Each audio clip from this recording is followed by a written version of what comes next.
Good morning and welcome to America's Home Cooking. Today we're making Za'atar-Rubbed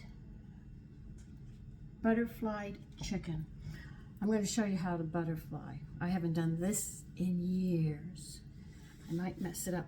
But butterfly means we're going to cut that backbone out of the chicken, okay?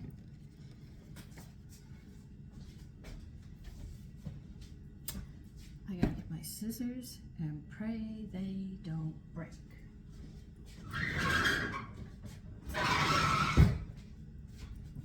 I have a couple of standbys just in case, but I hope it doesn't. You're gonna put your chicken breast side down, okay? And you're gonna cut this whole backbone out, this whole bone. I don't know if this is gonna go. If it doesn't, we're gonna have a problem.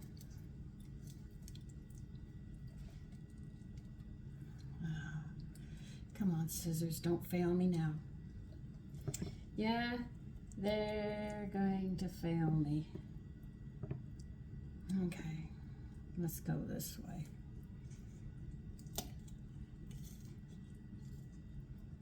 You know, I get to one part and it just doesn't want to give. Let's go this way.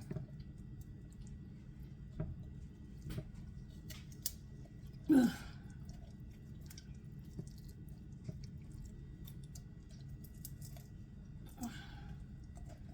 Well, I'm not as strong as I used to be. Like I said, it's been years. Anyway, if I don't cut myself in the process of doing this. Okay, let me see. I gotta get through that bone. That bone's gonna give me trouble. Okay, so we'll move over some.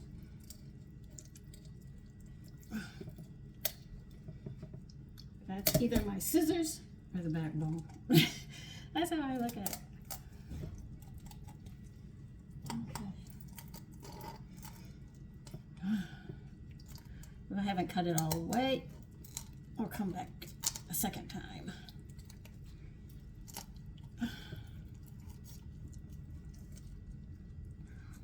See, when you haven't done things like this in a while, you forget how much energy it takes to do that. Okay. Now, they say throw this away. Now, you know dang well I am not going to throw this away. I am going to put it to use. I could take the chicken back and put it with my other bones to make a bone broth.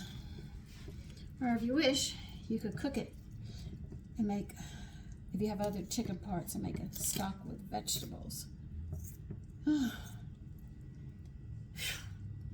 Okay. Let's see if I did this right. If I didn't do this right, it's not going to lay right. No wonder they tried to flatten it.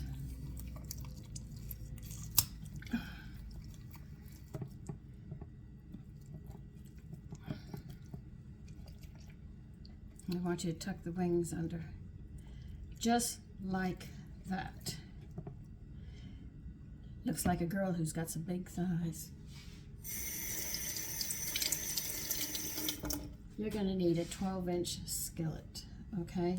I'm going to put this bone up first, and I will be back. Okay, I want you to pat this dry. Pat the underside, flip it over, and we're going to pat this other side.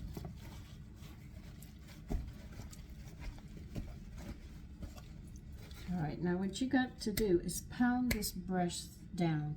So let me go get my pounder and I'll be right back.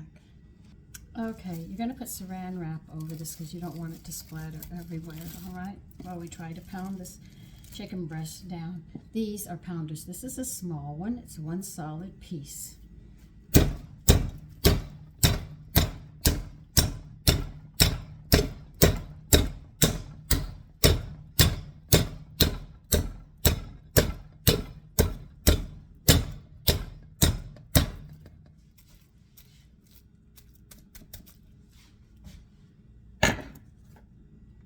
That wasn't hard, now was it? Okay, we got it flat. They said you're gonna need a 12-inch skillet. You're gonna need a very big one. One that can go into the oven. Make sure the handle and all of it can go into the oven, because if it can't, it's not gonna work, because we're gonna take this pan that we're cooking the chicken in, we're gonna move it directly into the oven. So you have to have a handle that can handle the heat. Okay. Let me see what they want. I bet you they want salt and pepper on this next.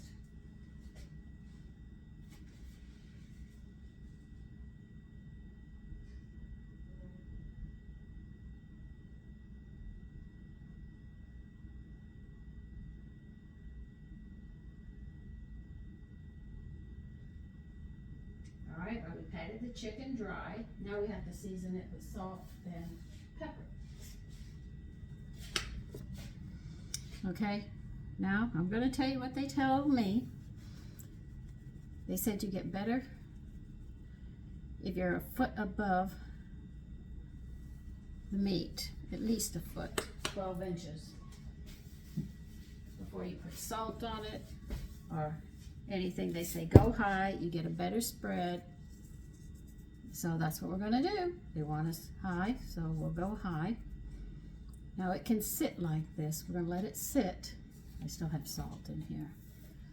I'm always careful using iodized salt, but when I use kelp, I'm more liberal with it. Okay, now with your big skillet, I think it's a tablespoon. We're going to heat 1 teaspoon into a hot pan.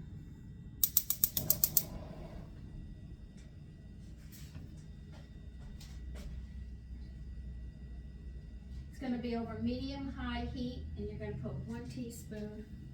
Okay.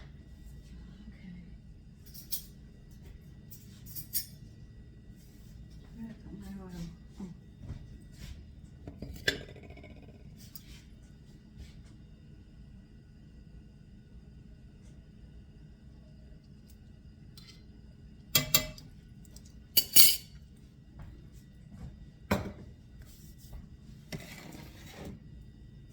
Now, we're not worried about the salt because the skin is absorbing it. It takes a little bit of time, but we're getting there.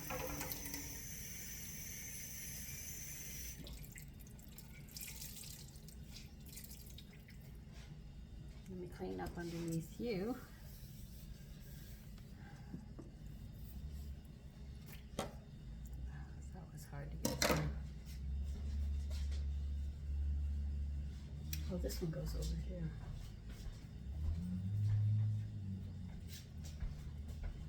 I always recommend people having more than 1 towel out in the kitchen.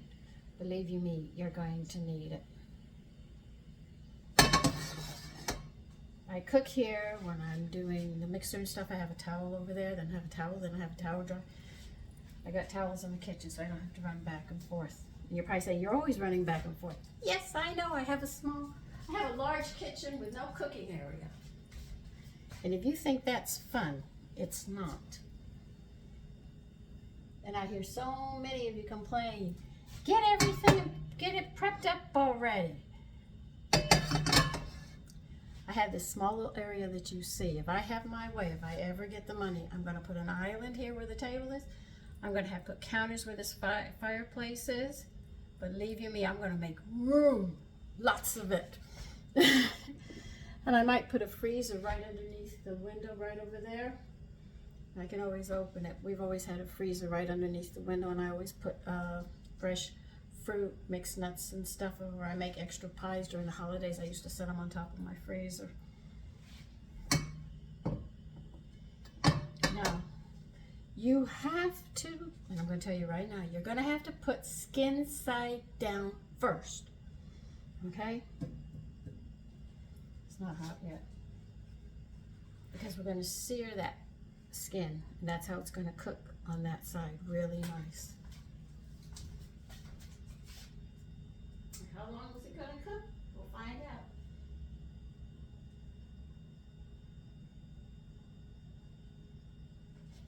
When the oil starts smoking, that's when we're going to sit there and put the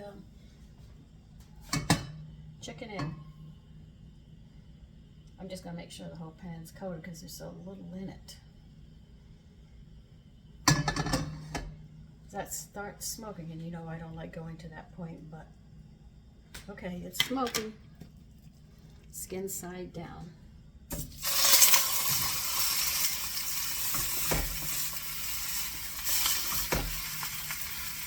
Then they tell you to put it at medium high. And we have to put some weights on this. Now, I don't know if you have a heavy pan you can put on top of it. I have something else I'm going to get.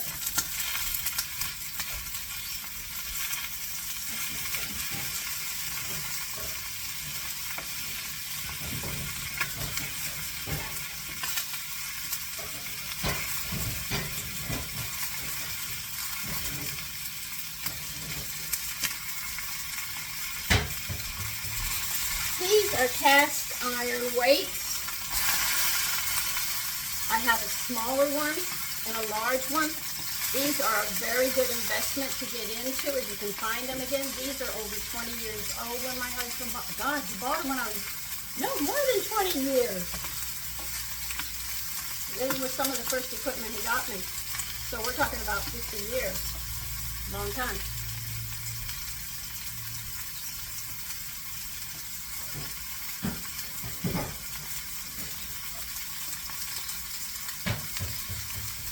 We're going to leave this on medium-high heat, and we are going to cook it. For how long? I'll let you know.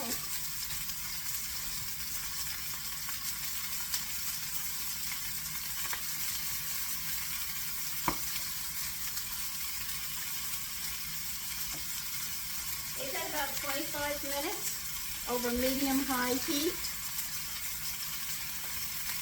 So we're going to be letting this cook. And do what it has to do.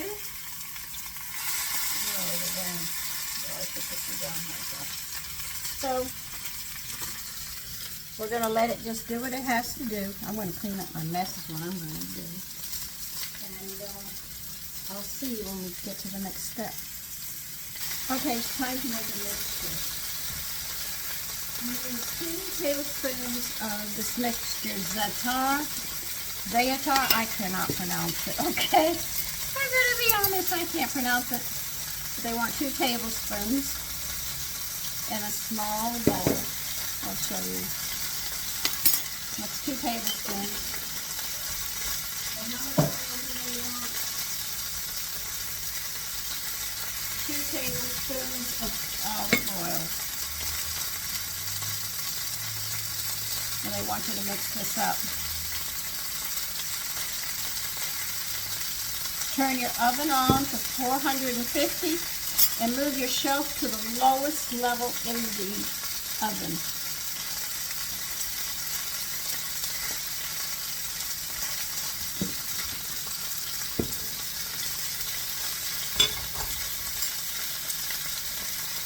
I'm going to put in the fire for I need to hold on to that.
I don't know how far along this is cooked.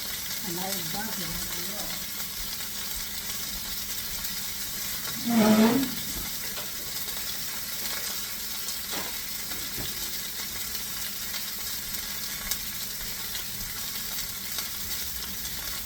Then after this is done, we'll start putting the mixture that goes next to it when it's done while it's baking.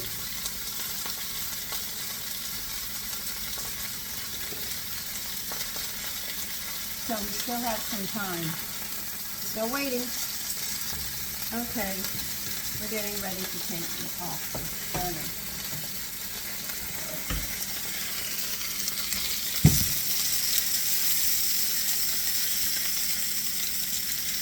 Yeah, this is hot. So. Now they want us, I'll show you what it looks like so far. That's what it looks like. Well, they want us to flip this. Sometimes you need a big spatula.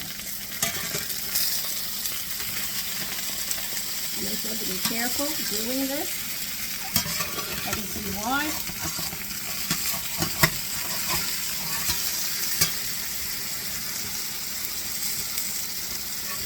If it's not browned enough, they said, turn the heat up and cook it a little longer. It's just sticking right now. I'm just trying to free it. Now they want you to carefully, ever so carefully, flip this as a whole.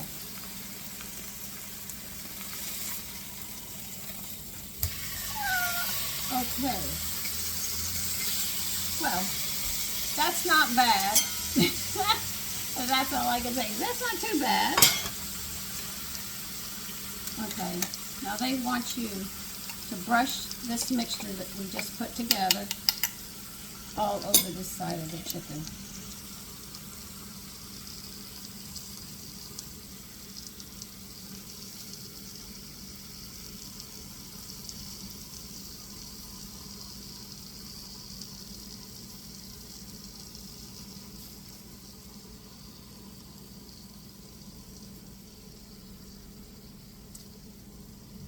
Well, my chicken stuck a little, but not much, so.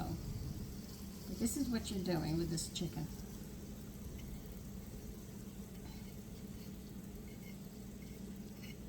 And what you're going to do is make sure that you drop the shelf to your lowest level in the oven.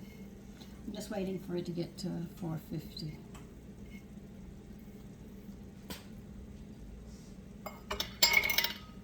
I'm going to move this right now. Just waiting for it, and then I'm going to put it in the oven. Just like that, and we're going to finish cooking it in the oven. This is what they call a simple roast chicken. Let me see what else we have to do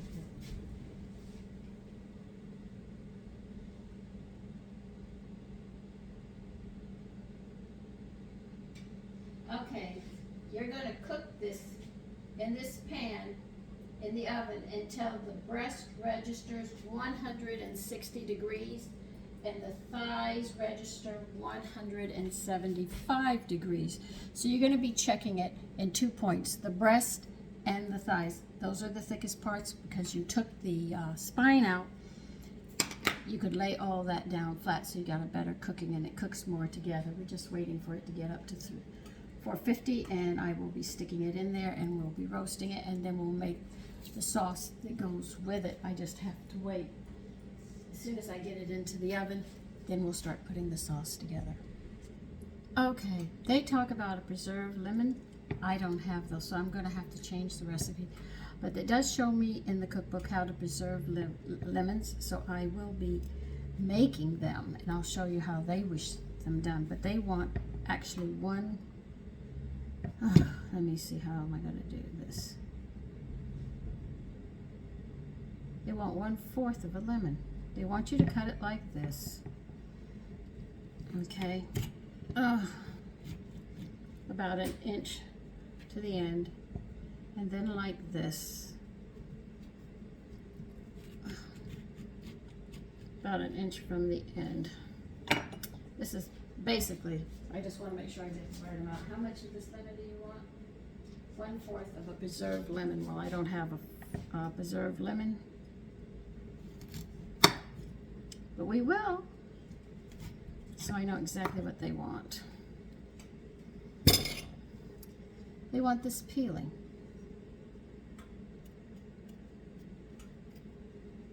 And they don't want any pith, which is the white part, so you are really going to be cutting this super thin. They don't want the juice. They only want this part. As you see, I'm cutting it really thin.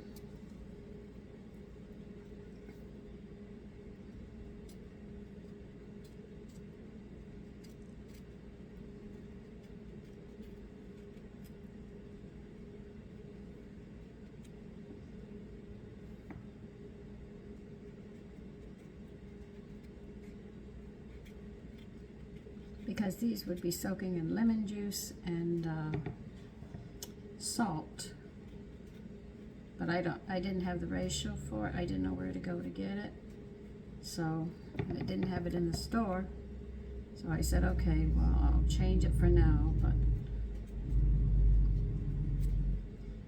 they're talking about 1/4 of a preserved lemon. So if you can get it, you'll be batting better than me. As they say, batting better.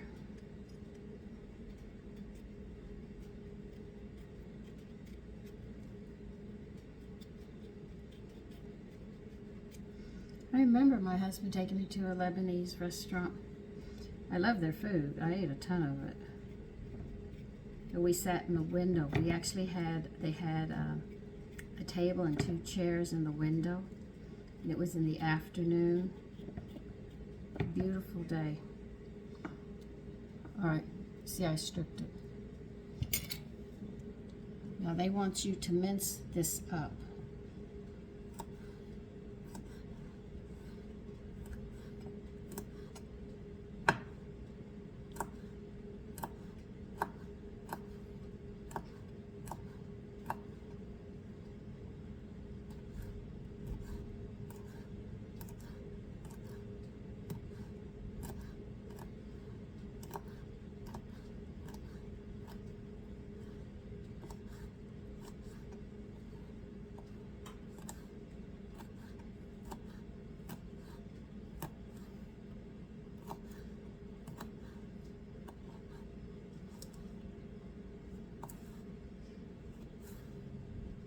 See, when chefs do it, you sit there and say, I can't do it. But when you have just an everyday cook doing things like this, you know you can do it. You just have to learn and know that you're going to make mistakes. Believe me, I'm talking from experience. You know, I learned, but I made my mistakes just like everybody else. If you saw people at culinary schools, you would sit there and say, boy, they do make a lot of mistakes till they get to that point where they become proficient with it.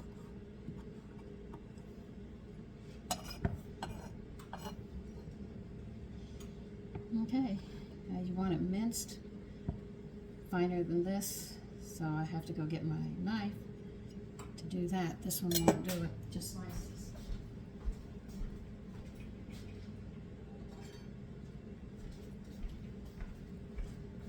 And it's a tablespoon that you want. It should come out actually to a tablespoon. But I'm just saying they said this, so I'm going to go ahead and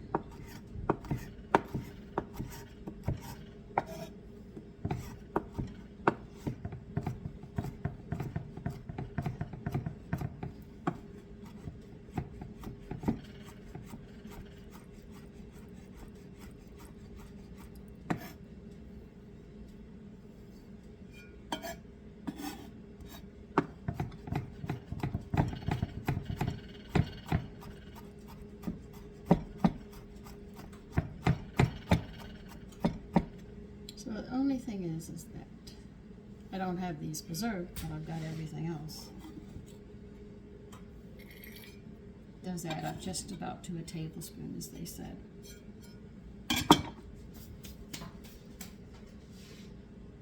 All right, we did that. Mint. How much mint? We need a tablespoon of fresh mint. About a whole bunch. We want a tablespoon, okay.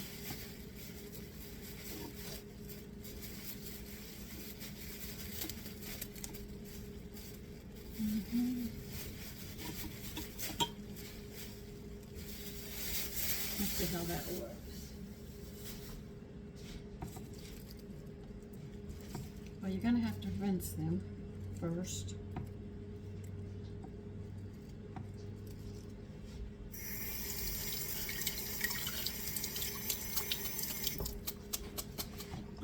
I had a mint plant. My son's mowed it down.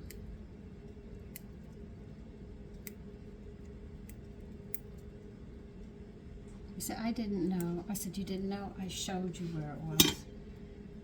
So I said, oh, what the heck. They keep mowing everything down.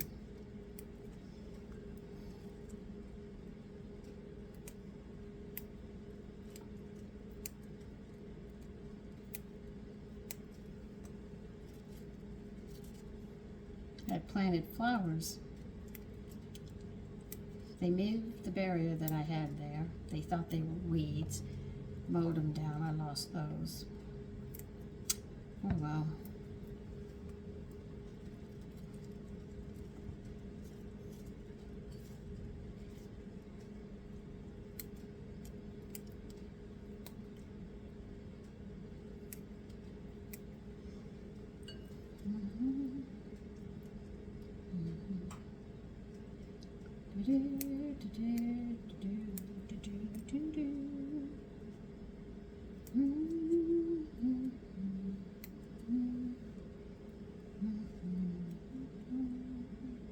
I know you're watching me and saying I'm getting bored. Well, you can erase the video, fast forward. I'm methodical when I cook. I'm not out to do it in a hurry to impress anybody. I enjoy my time in the kitchen. It's a quiet time, a creative time. It's like sewing. I sit there and start sewing, and it's just me, the sewing machine, and what I'm making. And it's peaceful, it's quiet. Well, they want you to mince this. So I figured I might have a tablespoon here, somewhere around that vicinity.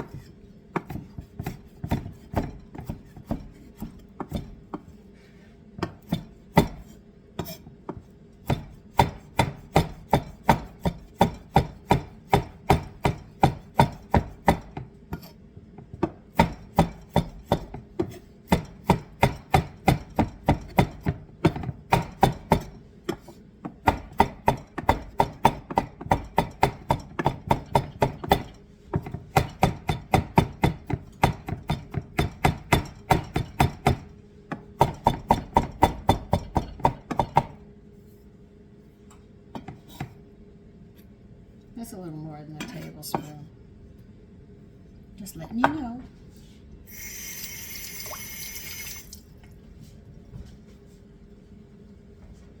Okay, what did you want us to do next? We did the mint, we did the liver. All right, they want white wine vinegar. And how much are we? 2 teaspoons of white wine vinegar.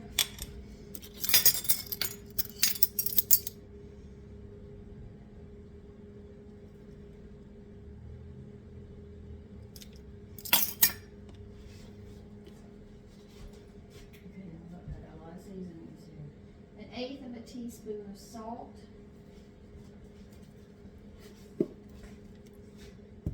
An 1/8 is half of 1/4 for those of you who don't know your math that well. Of course, I could understand with the way they're making math now. Makes no sense.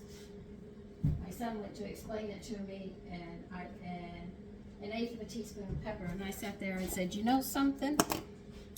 I'm going back to my old way. It makes sense. That's why Mrs. Wilson threw the books in the hall.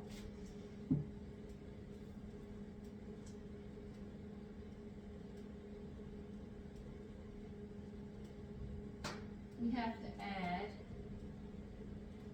hold on, Dijon mustard, a 1/2 teaspoon.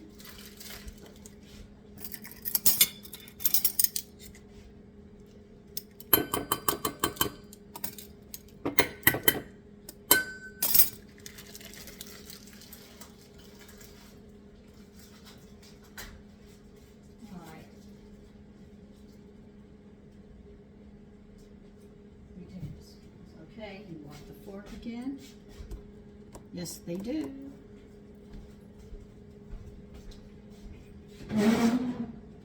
Okay.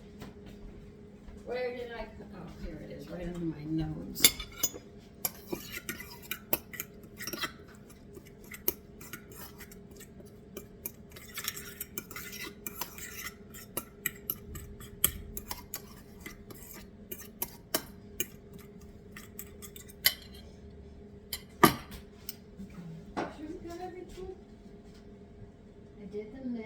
did the lemon, the vinegar, mustard, salt, pepper. Mustard I did. All right, you want 3 tablespoons of oil now.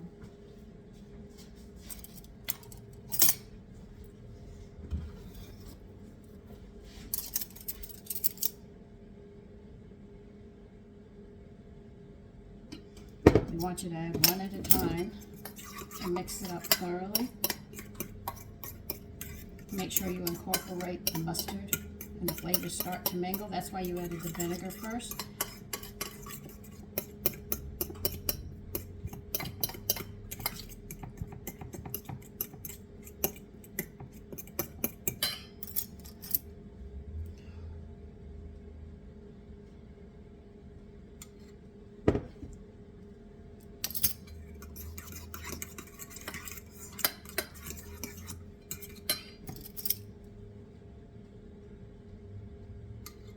Okay, we got that done too. Now we just have to keep on checking the chicken. Like I said, 170 for the breast, I think. 160 for the breast? Yeah, 160 for the breast, and the thighs have to be at 175. Do check them. And this is to be served with it.